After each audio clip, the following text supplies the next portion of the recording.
قیامت کے دن ویسے تو ہر چیز کا حساب ہوگا۔ اگر برائی ہوئی تو اس کا بدلہ، اگر اچھائی ہوئی تو اس کا بدلہ، اچھائی کا بدلہ اچھا ہوگا اور برائی کا بدلہ برا ہوگا۔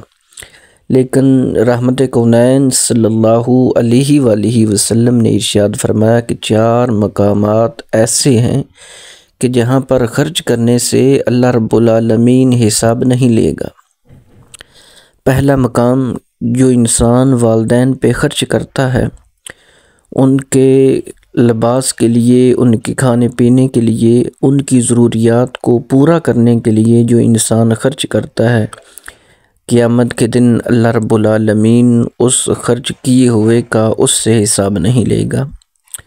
دوسرا مقام جہاں پر خرچ کرنے سے قیامت کے دن اللہ رب العالمین حساب نہیں لے گا، وہ ہے کہ جب رمضان المبارک کا مہینہ آتا ہے،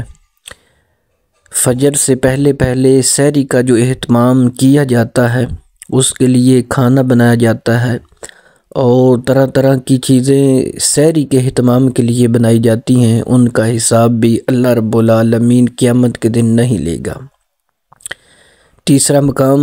کہ جس کے متعلق فرمایا کہ اس پر خرچ کرے تو اللہ رب العالمین قیامت کے دن اس سے حساب نہیں لے گا، وہ ہے کہ جب سارا دن بھوک پیاس برداشت کی، تکلیفیں برداشت کی اور روزہ جب اپنے اختتام کو پہنچا،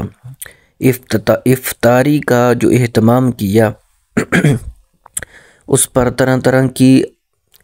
چیزیں بنائیں افطاری کے لیے، اس پر جتنا خرچ ہوگا فضول خرچی نہ ہو، شریعت کے اندر رہتے ہوئے اہتمام جو کیا، اس کا حساب بھی قیامت کے دن اللہ رب العالمین نہیں لے گا۔ چوتھا مقام فرمایا کہ جو اپنی اہل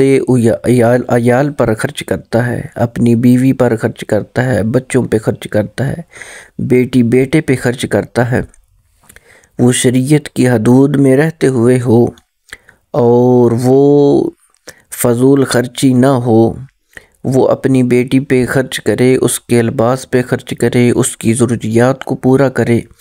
اپنی اولاد کی اعلیٰ تعلیم و تربیت پہ خرچ کرے۔ جو انسان شریعت کی حدود میں رہتے ہوئے